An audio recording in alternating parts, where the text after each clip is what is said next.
This YouTube channel does not promote any violent, harmful, or illegal activities. All content provided by this channel is meant for an educational purpose only.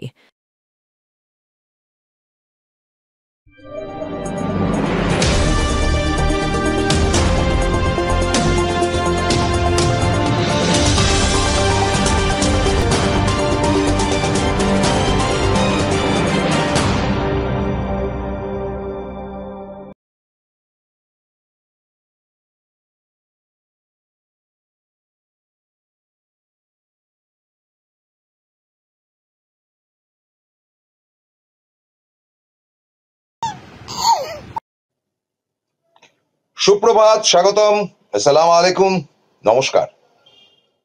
গতকাল অর্থাৎ শনিবার দিন রাত্রে প্রবিদ্যার অনুষ্ঠান দেখছিলাম। এই অনুষ্ঠান সম্বন্ধে কয়েকটি কথা বলে আজকের অনুষ্ঠান শুরু করব। আজকে ছুটির মেজাজে অনেকেই রয়েছেন এবং আমি রিকোয়েস্ট করব যারা নিয়মিত আমাদের অনুষ্ঠান দেখেন তারা তো সঙ্গে থাকবেনই। যেটা আশঙ্কা করা হচ্ছে যে বহু এমন ইউটিউব আছে সারা ভারতে, বাংলায় যে খুব বেশি ইউটিউব আছে যারা সত্যিটা বলে এমন নয়, দাবি করছি। তারপরে মূল সাবজেক্টে যাব। আগে এটা বলে নিই। তো সেই ইউটিউব গুলো বন্ধ করার একটা পরিকল্পনা চলছে। আমি প্রথমেই শ্রদ্ধার সঙ্গে জানাই, কেন কি বৃত্তান্ত জানতে চাইবেন না, এমন অনেক ট্রেড সিক্রেট থাকে যেগুলো আমার পক্ষে একজন সাংবাদিক হিসাবে, যেহেতু এখনো প্রফেশনে রয়েছে, আমার পক্ষে বলা সম্ভব না। আপনাদেরকে শ্রদ্ধার সঙ্গে জানাই যে যে চ্যানেল, টেলিভিশন চ্যানেল এবং ইউটিউব অর্থাৎ আমরা বা যারা যারা আছেন তারা যে অনুষ্ঠান করছেন প্রত্যেকটা কিন্তু সিএমওতে বলুন বা মমতা বন্দ্যোপাধ্যায়ের যারা এই ব্যাপারগুলো দেখেন, এই আইটি সেক্টরটা দেখেন, তারা প্রত্যেকদিন ওয়াচ করছেন এবং নিশ্চিন্তে থাকতে পারেন প্রবিদ্যা থেকে শুরু করে আপনারা দর্শকরা, যে কে আটকাবে তার ক্ষমতা নেই। কারণ মমতা বন্দ্যোপাধ্যায় নিজে 2026-এর নির্বাচন অব্দি নিজেই ব্যাপারটা দেখছেন। এবং আপনাদেরকে বলি যে তিনি রাত্রিবেলা প্রায় 1:30-2 অব্দি বিভিন্ন চ্যানেল তো তার আগে দেখে নিলেন, যেটা দেখে নিলেন, ইউটিউব গুলো তিনি কিন্তু ওয়াচ করেন এবং কে কি বলছে, কতটা দিক থাকছে। আজকে মমতা বন্দ্যোপাধ্যায়কে তো আমাদের শেখাবার মতন কিছু নেই, তিনি যথেষ্ট বুদ্ধিমতী এবং যথেষ্ট তার জ্ঞান বিচরণ এবং তার দলের কে কি করছেন বা না করছেন সেটা যেমন তার একেবারে গ্রিপে রয়েছে, তেমন জানাই যে আরেক ব্যক্তি তিনি আরো এক্সপার্ট, তার একটা টোটাল টিম কাজ করছে এই সোশ্যাল নেটওয়ার্কে কে কি করছে বা না করছে। তার নাম Abhishek Bandyopadhyay. Is a very strong man এবং আমার ধারণা যে বিগত 20-25 বছরের মধ্যে অভিষেকের মতন এত ট্যালেন্টেড পলিটিশিয়ান যিনি সমস্ত দিকটা দেখতে পারেন এবং দেখেনও বটে, তার কাছে কিন্তু সমস্ত তথ্য আছে। বিশেষ করে আমি সুমিত রায়কে ধন্যবাদ জানাবো, সহায়ক, যিনি সহায়ক বলে মানে হি ইজ মাই ফ্রেন্ড। তো সুতরাং কেউ ইচ্ছা করলো আর চ্যানেল তুলে দিল, মানে ইউটিউবের ক্ষেত্রে বলছি, এতটা সোজা বোধ হয় না। তাহলে প্রবিদ্যার বিকল্প যেটা ভাবছেন, আমাদের সম্পূর্ণ সাপোর্ট রয়েছে, আপনারা ঘাবড়াবেন না, আমরা ডেইলি চলে আসবো আপনাদের সামনে ঠিক টাইম টু টাইম। এবার যেটা সাবজেক্ট আজকের, সেটা হচ্ছে দিলীপ দুলহানিয়া লে যায়েঙ্গে। আপনারা তো জানেন দিলওয়ালে দুলহানিয়া লে যায়েঙ্গে এই সিনেমাটা সাম টাইম অফ 90s এটা রিলিজ করেছিল, মিড 90s-এ। তো আমি ঠিক তার 10-12 বছর বাদে এটা মানে বম্বেতে চলছিল এবং তার আগে আবার মমতা বন্দ্যোপাধ্যায়ের কথা বলে আপনারা ছবিটা দেখতে পাচ্ছেন। সাবজেক্ট ইজ দিস, যে দিলীপের এই দুলহানিয়া লে যায়েঙ্গে থেকেই কিন্তু ক্যাচালটা শুরু। আপনারা অনেকেই বোধহয় ভাবছেন যে এটা তো কিছু না, এই ছবিটা বিখ্যাত ছবি। এই যে বসলেন মমতা বন্দ্যোপাধ্যায়, এই ছবিটাই কিন্তু ভয়ঙ্কর ব্যথা দিয়েছে বিজেপি সেকশন অফ আরএসএস কে। আজকে কিন্তু খোলাখুলি বলছি, হয়তোবা দিলীপ ঘোষের উপর যে কটা এপিসোড করেছি এটা হয়তোবা আমাদের এনকে ডিজিটালের পক্ষে শেষ এপিসোড। কারণ আরএসএস থেকে শুরু করে বাকি প্রত্যেকেরই সোর্স থেকে আমি বেশ কিছু খবর জোগাড় করেছি এবং সেই খবরগুলো আজকে আপনাদেরকে বলবো। আমাদের এই যে যাদের ছবি দেখছে, এই তো মোহন বাগবাদ, এই ছবিটা যাক, এটা তো তাদের যেখানে দিলীপদা থাকেন, দিলীপদা যেদিনকে গালাগাল দিয়েছে, এই যে লোকগুলো, এদেরকে প্রত্যেককেই আপনারা চেনেন, যারা কিন্তু বয়সকালে বিয়ে করেছিলেন সুভাষদা অবশ্য ব্যতিক্রম, সুভাষদা বিয়ে করেছেন পার্টি কমরেডকেই, কিন্তু সুভাষদার লাইফস্টাইলটা কিন্তু ডিফারেন্ট ছিল। বাকি প্রত্যেকেই অত্যন্ত বয়সকালে বিয়ে করেছেন, তাদের ছেলেপুলেও হয়েছে। সুদীপ দা বিয়ে করেছেন বেশ একটু বয়সে, প্রিয়দা তো ছেলেই হয়েছিল। দিলীপ দা এমনকি অপরাধ করে ফেললো ভাই দিলীপ ঘোষ, যে তাকে একেবারে বিয়ে করার জন্য আরএসএস এর একটি অংশ ভয়ঙ্কর রেগে গেলেন। বলছি সব তথ্য শুনলে আপনারা অবাক হয়ে যাবে। কিন্তু ওই ছবিটি হচ্ছে গিয়ে সর্বনাশের ছবি, যেটি আমরা একটু আগে দেখাচ্ছিলাম, যে মমতা বন্দ্যোপাধ্যায়ের সঙ্গে একসাথে মিটিং। সেখানেই কিন্তু মমতা বন্দ্যোপাধ্যায়, আবার আপনাদের বলি, দুটি কার্ড পাঠিয়েছিলেন, একটি দিলীপ ঘোষকে, একটি রিঙ্কু বৌদিকে, তাকে রেসপেক্ট দিয়ে বলি, দুজনকে আলাদা আলাদা কার্ড পাঠিয়েছিলেন যাতে করে কেউ অসম্মানিত না হয়। এবং এই যে অরূপের পাঞ্জাবিটা পেছনে দেখতে পাচ্ছেন, অরূপের উপর দায়িত্ব ছিল যাতে করে দিলীপ ঘোষ ঠিক মতন ঢোকেন। মাস্টার স্ট্রোক দিয়েছেন মমতা বন্দ্যোপাধ্যায়, এবং তিনি জানতেন যে ওই অক্ষয় তৃতীয়ার আগের দুদিন মমতা ছাড়া কোনো খবর থাকবে না টেলিভিশনে বা ইউটিউবে। আমরাও করেছি, আমরা তো গিয়েছিলাম, দিলীপদাও আমাদের প্রবীরদাও গিয়েছিলেন। কিন্তু অক্ষয় তৃতীয়ার বিকেল থেকে পুরো সিনারিওটা একদম এক্সট্রাক্ট করে নিয়েছেন দিলীপ ঘোষ, এবং মমতা জানতেন যে দিলীপ ঘোষ খবর হতে চলেছেন। মমতা বন্দ্যোপাধ্যায় বোকা নন, মমতা বন্দ্যোপাধ্যায় ভারতবর্ষের সেরা বুদ্ধিমতী পলিটিশিয়ানদের মধ্যে একজন। তিনি জানতেন যে কি হবে, কি হতে পারে, এবং তিনি এটাও জানেন, তিনি তো রাজ্যের মুখ্যমন্ত্রী, তিনি এটাও জানেন যে দিলীপকে কি করে বাঁশ দেওয়া হচ্ছে, কি করে টাইট দেওয়া হচ্ছে, তার কিন্তু ব্যবস্থা দিয়ে বিজেপির একটি বড় অংশ করছেন। কেন করছেন, কি বৃত্তান্ত, আজকে সেই তথ্যগুলো কিন্তু আপনাদের সামনে তুলে ধরবো। Maybe the last episode of Dilip Ghosh, এবং আমি জানি না কোন চ্যানেল কি দেখাচ্ছে না দেখাচ্ছে, তাদের কাছে কোনো খবরাখবর কিচ্ছু নেই। কেউ বলছে দিলীপ ঘোষকে আরএসএস পাঠিয়েছে, কেউ বলছেন দিলীপ ঘোষ গিয়েছেন এতে আরএসএস সবাইকে বলে দিয়েছে খবরদার এটা নিয়ে কিছু। Who's RSS? দেখুন, একটা কথা আপনাদেরকে বলি, ডেফিনেটলি দিলীপ ঘোষের কাছে নরেন্দ্র মোদীর থেকে অনেক বেশি অ্যাকসেপ্টেবল ক্যারেক্টার হচ্ছে কি মোহন ভাগবত। শুনে নিন, আজকে মোহন ভাগবত নরেন্দ্র মোদীর থেকে অনেক বেশি দিলীপ ঘোষের কিন্তু আপনার লোক। এবং মোহন ভাগবতের কাছেও দিলীপ ঘোষ বলুন, দেবশ্রী চৌধুরী, যিনি কোনো একটা সময় এবিভিপি করতেন এবং ঘনিষ্ঠ ছিলেন, এই মোহন ভাগবতের অত্যন্ত কাছের লোক কিন্তু দিলীপ ঘোষ এবং দেবশ্রী চৌধুরী, যাদেরকে বিগত ইলেকশনে 2024-এর টিকিট দেওয়া হয়নি। তারা টিকিটও পেতেন না, কারণ দেখুন রায়গঞ্জ থেকে দেবশ্রী চৌধুরী জিতে এসছেন, এবং রায়গঞ্জ থেকে শেষ যে নির্বাচনটা হয়েছে সেখানেও কিন্তু বিজেপি জিতেছে। তা সত্ত্বেও সেখানে দেবশ্রী চৌধুরীকে দেওয়া হলো না, এই কারণে যে দেবশ্রী বা দিলীপ ঘোষ তারা মোহন ভাগবতের ঘনিষ্ঠ, এবং তারা নরেন্দ্র মোদী অমিত শাহ ইয়েস ম্যান নয়। শুনে নিন ভালো করে। এবং তাদের অমিত শাহ যা বলবে তাতে উঠতে বসতে অনাগ্রহী দিলীপ। এবং দিলীপ ঘোষ ওই যে দিলওয়ালে দুলহানিয়া লে যায়েঙ্গেতে বহু ঘটনার পর যেমন শাহরুখ খান হাত ধরে টেনে কাজলকে তুলে নিয়ে বেরিয়ে যাচ্ছেন কাঁচকলা দেখিয়ে, এবং সেই যে দৃশ্যটি, আমি কিন্তু মারাঠা মন্দির বলে যে হলটি রয়েছে বম্বেতে, সেটা 2005-এ আমি সেই হলের সামনে গিয়েছিলাম এবং দেখলাম যে সেটা 10 বছর ধরে চলছে। কেন চলছে, কি বৃত্তান্ত, সেটা তাদের হিরোইজম। কিন্তু সেই গল্পটিতে বলা হয়েছে যে ওই যে একটা হিরোইজম দেখিয়েছিল শেষ দৃশ্যে, যে শাহরুখ খান কাজলকে টেনে নিয়ে বেরিয়ে যাচ্ছে, সেই হিরোইজমটা কিন্তু অ্যাবসলিউটলি দিলীপ ঘোষ দেখালেন। তারপরে কি বললেন এক ঝলক শুনে নিন, তারপর আবার বলছি, যদি তার সাউন্ডটাকে পাওয়া যায় এক ঝলক শুনে নিন। খবর কাগজ প্যাকিং করতেন, তিনি এখন কারোর কাছ থেকে পয়সা নিয়ে এজেন্ডা বানান। আজ একজন সবজান্তা গেঞ্জিওয়ালার গল্প আমি শোনাবো আপনাদের। শ্রী সন্ময় ব্যানার্জি, তিনি ভয়ঙ্কর একজন সাংবাদিক।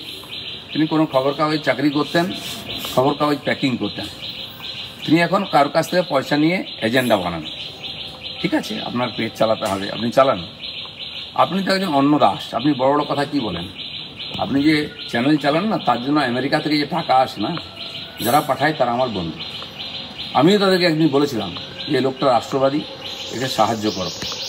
আজ আপনি সেই টাকায় পেঁপে ফুলে উঠে বিজেপিকে ধমকাচ্ছেন, আমার রাজ্য সভাপতির সম্বন্ধে যা না তা বলছেন। হ্যাঁ, দিলীপ ঘোষকে ছেড়ে দিন, আপনার আমার একটা চুলো বাঁকা করতে পারবেন না। আপনি আরএসএসকে জ্ঞান দিচ্ছেন, কি জানেন আপনি আরএসএস সম্বন্ধে? সারা জীবন আরএসএসকে গালাগালি দিয়েছেন কংগ্রেসি থেকে, কংগ্রেসি বুঝেছেন। আপনি হয়তো ভুলে গেছেন, আপনি যখন যেদিন আপনাকে মমতার পুলিশ তুলে নিয়ে গিয়ে উল্টো করে টাঙিয়ে নেংটো করে পিটিয়েছিল, ছেড়ে দেওয়ার পরে মিডিয়ার সামনে ভো ভো করে কেঁদেছিলেন। তখন দিলীপ ঘোষ রাজ্য সভাপতি ছিল বিজেপি, আপনার হয়ে আমি প্রতিবাদ করেছিলাম স্পেশালি প্রেস কনফারেন্স করে। তখন কিন্তু আপনি কংগ্রেস করতেন, বিজেপি করেন। শফিকুল্লের মতো সাংবাদিককে যেভাবে অত্যাচার করে রাত 1টার সময় তুলে নেওয়া হয়েছে, দিলীপ ঘোষ প্রথম এগিয়ে এসে প্রেস কনফারেন্স করে প্রতিবাদ করেছে। কারণ কোমরের দম ছিল না তার বিরুদ্ধে বলা, যাদের চামচাগিরি করছেন। সেই জন্য আপনাকে কি তারপরে আপনার ইচ্ছা হলো এমএলএ হবেন, আমার হাত ধরে বিজেপিতে আসে, আপনাকে টিকিট দেওয়া হয়, আপনাকে টাকা দেওয়া হয়, হেরে যাওয়ার পরে কাপুরুষের মতো পালিয়ে গেলেন, কি বলছে আমি বিজেপি করি না। কিন্তু কদিন পরে আবার ধরাধরি করে কোঙ্কন রেলের চেয়ারম্যান হয়েছিলেন, 1 লাখ টাকা বেতন পেতেন। খালি এই জন্য উপঢৌকন আপনাদের দেওয়া হতো, আপনি না বিজেপিটা ছেড়ে চলে যান। আপনি এখন কি করেন? আপনি এজেন্ডা তৈরি করছেন, টাকা নিয়ে করুন না। কিন্তু আপনাকে কে অধিকার দিল এই আমাদের রাজ্য সভাপতি সম্বন্ধে যা নয় তা মুখে আসছে? আরএসএসকে জ্ঞান দিচ্ছে। দিলীপ দা, আপনি ভুল বলছেন। এই গল্পটা আমি জানি, পরে বলছি, বিরতির পর বলবো, তার আগে এই দিককার গল্পটা সেরে নি। দিলীপ দা, আপনি জানেন না যে সন্ময় কতটা শান্তির ছেলে। তার সম্বন্ধে নির্মল ঘোষ, নান্টুদা, তার সঙ্গে আমার দীর্ঘদিনের দোস্তি। নান্টু ঘোষ তিনি মুখ্য সচেতন, এটা ক্যাবিনেট লেভেলেরই, মানে মন্ত্রিত্ব লেভেলেরই। নান্টুদার কাছ থেকে শুনেছি সন্ময় বন্দ্যোপাধ্যায় কি কারবার করেন আর না করেন। আর নান্টুদার সম্বন্ধে শুনে নিন দিলীপ দা, যে আপনারা তো বিজেপি করেন, আপনারা রাষ্ট্রীয় স্বয়ংসেবক সংঘ করতেন বা যাই করুন, নান্টুদার মতন গেজেট, মানে এত খবর রাখা লোক আমি কিন্তু জীবনে খুব কম দেখেছি। I am proud to say যে হি ইজ মাই ফ্রেন্ড। নান্টুদা আমার থেকে বয়সে বড় হতে পারে, কিন্তু নান্টুদার কাছ থেকে খবরটা নেবেন। আপনি ভুল করছেন। আমি মুখ খুলবো, আজকে মুখ খুলবার জন্য এসছি। তারপরে চ্যানেলের কি হবে না হবে কাজ করা করবে, মমতা বন্দ্যোপাধ্যায়ের সঙ্গে আছে, নিশ্চিন্তে থাকুন। চ্যানেল তুলে দেওয়া এত সোজা না। আপনাদেরকে প্রথম বলি যে দিলীপ ঘোষকে টাইট দেওয়ার পরিকল্পনাটা হয়েছিল দুভাবে। দিলীপ ঘোষ শুধু নয়, দিলীপ ঘোষ এবং দিলীপ ঘোষের অনুগামী সব, এবং দিলীপ ঘোষকে পছন্দ করেন প্রবিদ্যা। গতকাল গত পরশুদিন একটা অনুষ্ঠানে আমি দেখছিলাম, একদম ঠিক কথা বলেছে। সায়ন্তন বোস বলুন, রাহুল সিনহার নামও বলতে হবে। এরা হচ্ছে কি মানে ফলোয়ার অফ তপন শিকদার, তপনদার ফলোয়ার এরা, এবং এরা খুব স্ট্রেট কাট কথাবার্তা বলেন, এবং এরা দলটাকে ভালোবাসেন। আরএসএস করা প্রত্যেকে এদেরকে কোণঠাসা করে দেওয়া হয়েছে, এবং কোণঠাসার এই পরিকল্পনাটা অমিত শাহ বলেই শোনা যাচ্ছে সূত্র মারফত। অমিত শাহ কিন্তু রাষ্ট্রীয় স্বয়ংসেবক সংঘ করা মানুষ, কিন্তু বলতে পারেন যে আমি কিন্তু নরেন্দ্র মোদীর নাম করতে পারতাম। নরেন্দ্র মোদীর এত দিকে নজর থাকে না যে কোথায় দিলীপ ঘোষের কি হচ্ছে বা কোথায় তার দল কি করছে। নরেন্দ্র মোদী আরেক শেয়ানা, গতকাল রাত্রিবেলা তো আপনারা অনুষ্ঠান দেখেছেন। নরেন্দ্র মোদী নিজেরটা খুব ভালো বোঝেন। আরেকটা কথা বলি, যে নরেন্দ্র মোদীর গুড বুকে যারা রয়েছেন, বা নরেন্দ্র মোদীর অমিত শাহ গুড বুকে যারা রয়েছেন, তারা যথাক্রমে নরেন্দ্র মোদী, অমিত শাহ, জেপি নাড্ডা, আরো দু একজনের সঙ্গে যার নামটা বলতে হয়, তিনি হচ্ছেন কি আমাদের ওই গোয়েল, পীযূষ গোয়েল। এদের সঙ্গে কিন্তু নরেন্দ্র মোদী বা অমিত শাহ শেয়ার করেন ব্যাপারটা, বাকি ফালতু। এবার এই 2024-এর নির্বাচনের আগে একটা ভাগাভাগি হলো। আপনাদেরকে বলি, Suvendu is close two Amit Shah, Amit Shah পছন্দের লোক, and Sukanta Majumdar is very close two Narendra Modi. Narendra মোদীর বাড়ি অব্দি তিনি তার স্ত্রী বাচ্চাকে নিয়ে গিয়েছেন বলে শোনা যায়। সে ছবি আমার কাছে ছিল, দেখাবার সময় সুযোগ নেই, জিজ্ঞেস করে নিতে পারেন।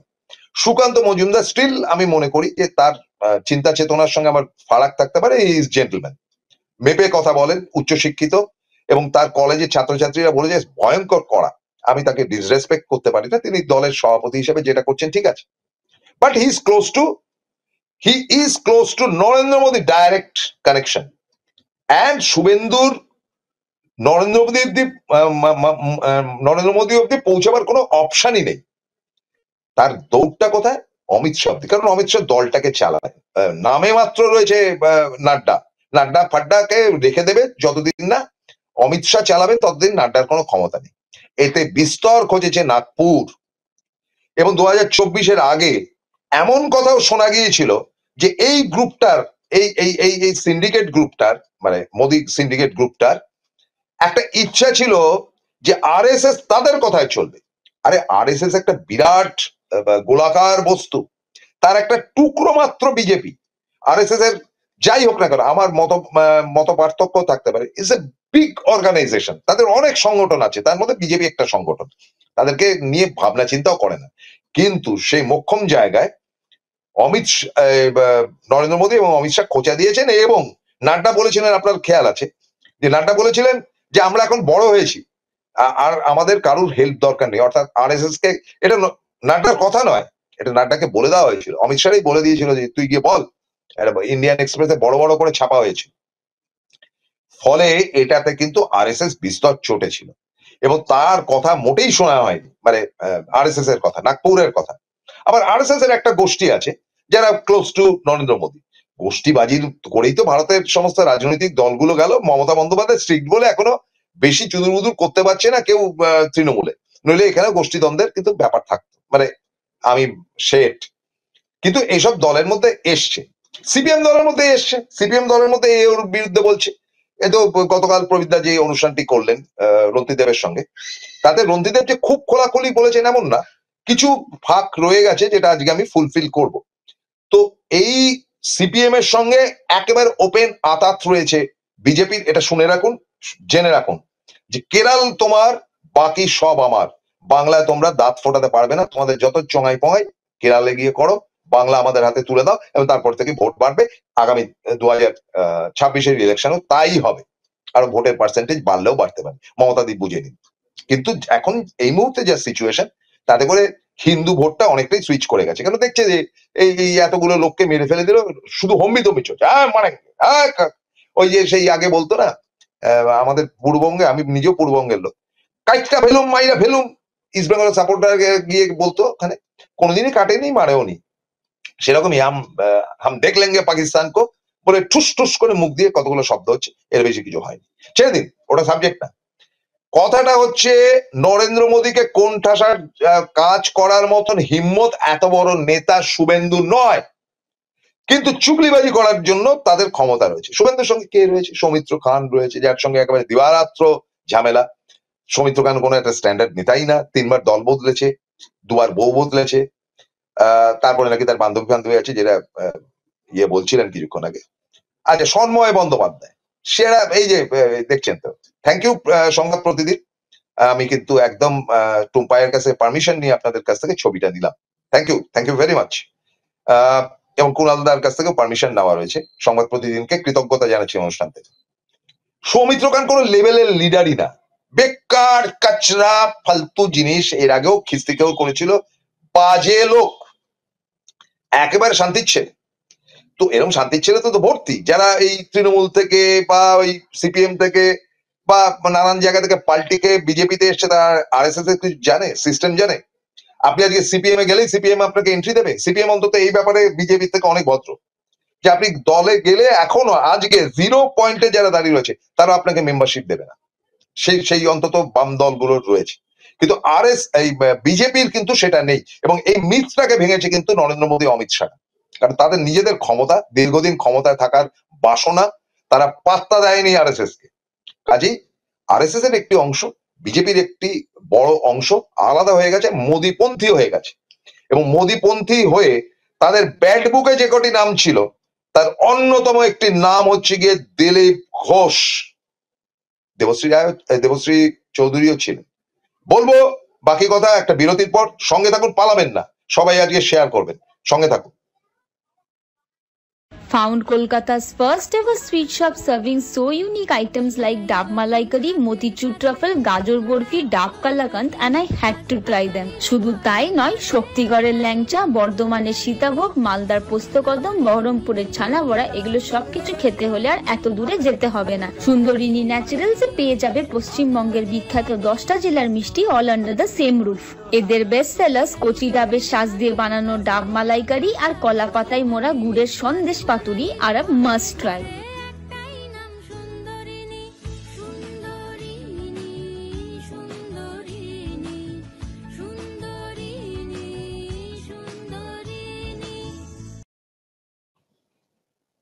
ফিরে এলাম বিরতির পর। এবার গল্পটা বলি, দিলীপ ঘোষের আজকে এই হালটা কেন।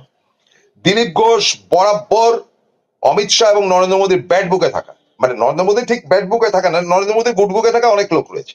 নরেন্দ্র মোদী যেমন মমতা বন্দ্যোপাধ্যায়কে অত্যন্ত পছন্দ করেন, কিন্তু যুদ্ধক্ষেত্রে কারুর সঙ্গে কারুর মিল নেই।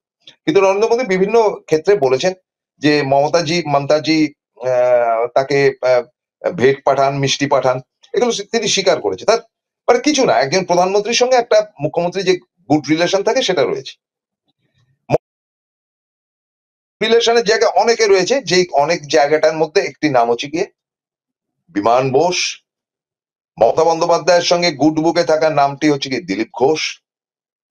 এরকম অনেকে রয়েছে, থাকবে না কেন? একটা তো মানে সংবেদনশীল এবং সৌজন্যবোধের তো একটা বিষয় থাকতে পারে।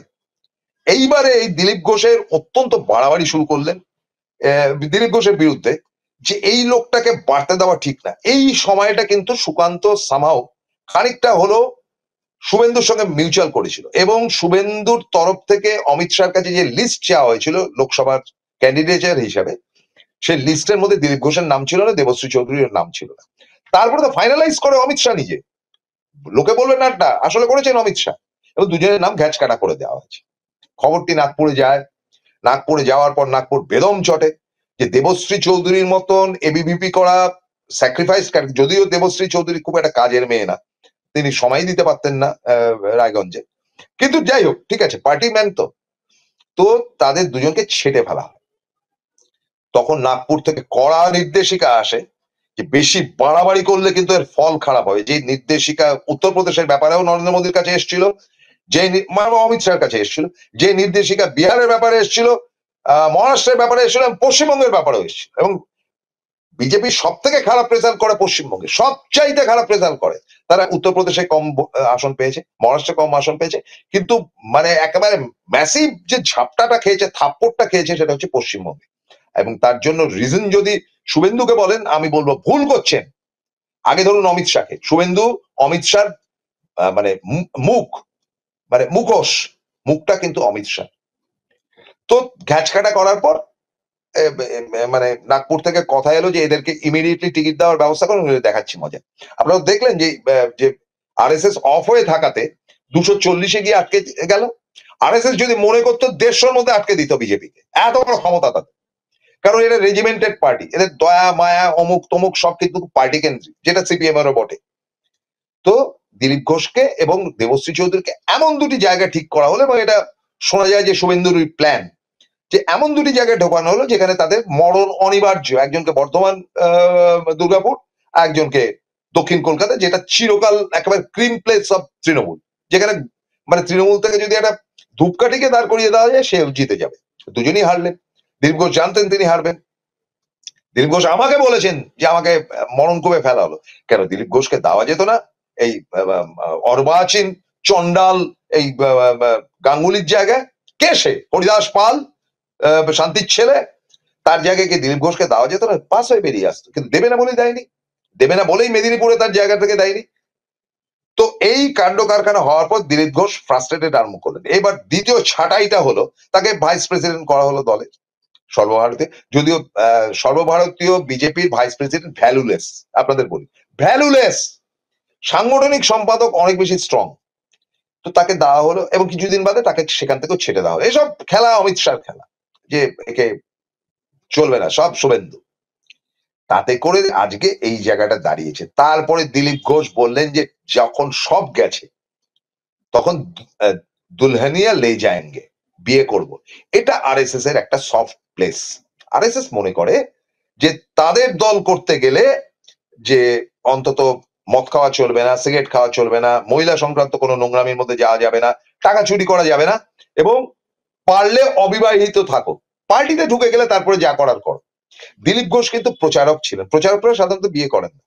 মোহনবাবু বা নাগপুরে যারা রয়েছে তারা প্রত্যেকে অবিবাহিত, অনেকটাই ওই আপনার ভারত সেবাশ্রম সংঘের মতন, তারা স্যাক্রিফাইস করে এই ব্যাপারে। সেটা ঠিক কি ভুল এই ব্যাপারে আমি যাচ্ছি। বাজপেয়ী বিয়ে করেনি, তারপরে আপনার যোশী বিয়ে করেনি, এরকম দলের অনেকেই রয়েছেন বিয়ে করেননি, তারা সঙ্গ করেছেন বলে তারা বিয়ে করেনি।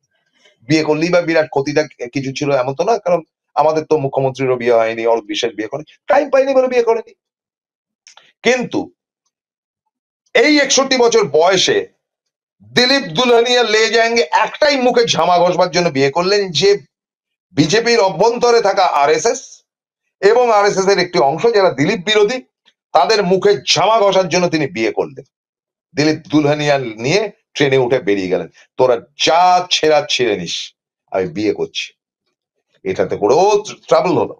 দেখুন, শুভেন্দু হচ্ছে আউট অ্যান্ড আউট দিলীপ বিরোধী। এবং দিলীপ কেন, তিনি শুভেন্দু কিন্তু সুকান্ত বিরোধী, সেটা সুকান্ত বুঝে নেবেন। এবং আজকে এই যে ইউটিউবের এত কথা হচ্ছে না, যদ্দূর শুনেছি এই সন্ময় থেকে শুরু করে ওই মুসলিম ছেলেটা কি নাম, আরামবাগ চিকেন নাকি ওর ইয়ে, এরা প্রত্যেকে শুভেন্দু ঘনিষ্ঠ। দেখবেন এরা শুভেন্দুকে কখনো গালাগাল করে না, সবসময় শুভেন্দুর হয়ে তোয়াজ করে। এই সন্ময় চিরকাল শুভেন্দুর প্রেমে অস্থির, দলকে খিস্তি করছে কিন্তু শুভেন্দুকে তুলছে। তাহলে ধরে নিতে হবে এই যে দিলীপ দা বললেন যে টাকা আসে আমেরিকা থেকে, ফালতু কথা দিলীপ দা, আপনি জানেন না আপনার দলের ভেতর থেকে টাকাটা আসছে এবং এদেরকে কোটি কোটি টাকা দেওয়া হচ্ছে। কারণ পয়সার অভাব আছে, যখন এই সারদা নারদা থেকে স্ক্যাম গুলো রয়েছে তার মধ্যে আপনার দলের লোকই তো আছে। এখান থেকে এই তৃণমূল থেকে ভেগে গিয়ে ওই দলে ভিড়েছিল ওই আপনার হোয়াইট ওয়াশ করতে নিজেদের, তারা টাকা দেয়। শুনে নিন প্রবীর দা, আপনি বলছেন চ্যানেল উঠে যাবে, কালকে আপনি এই বাবুর তোল্লাই মারতে থাকুন, দেখবেন যে কোটি কোটি টাকা রোজগার করতে পারবেন। গাড়ি ফাড়ি নিয়ে তখন যাবো এদিকে ওদিকে ঘোরা যাবে। যাই হোক, আমরা তো এরকম খাইয়ে লোক না, বা আমরা পরোয়া করি না, আমরা যেটা সত্যি সেটা বলবো। তো দিলীপ ঘোষের উপর বেদম চটলো বিজেপির একটি অংশ এবং সেটাকে চুলকাতে শুরু করলো আমাদের এই পশ্চিমবঙ্গের শান্তির ছেলেগুলো। অসীম সরকার একটা ক্যালাস ইডিয়েট একটা লোক, সে যা মুখে আসে তাই বলে। সে শান্তিকাকে বলছে যে প্যান্ট খুলে নাকি দেখতে হবে যে তার কি ব্যাপার, ইত্যাদি ইত্যাদি। মানে ডার্টি লোক, একটা ছোট লোক টাইপের লোক। তো আপনার যদি কিছু ছেড়া থাকে ছেড়ে দেবেন আমার, আপনি তো একটা ফালতু লোক, আপনার সমস্ত এভিডেন্স ডকুমেন্ট আমার কাছে আছে। দ্বিতীয় লোকটি হচ্ছে গিয়ে এই ন্যাড়া মারছে, সে তো মশলা আসলে বিয়ের। এরা যে দল ছেড়েছে, এরা মমতা পাত্তা দেয়নি বলে দল ছেড়েছে, এরা কংগ্রেস থেকে কিংবা নানান দল থেকে বা তৃণমূল থেকে ভেগে গিয়ে ওই দলে ভিড়েছে, কারণ পাত্তা পেত না। আর বড়বাবু, ছোট বাবু নাকি মেজকর্তা ভেগেছেন যে ইডি সিবিআই তাকে অ্যারেস্ট করে নেবে বলে। এরা প্রত্যেকেই এক্সট্রা অর্ডিনারি শান্তির ছেলে। এত বড় কথাটা বলছি রোববারের সকালে, মুখ খারাপ করছি, কিছু করার নেই।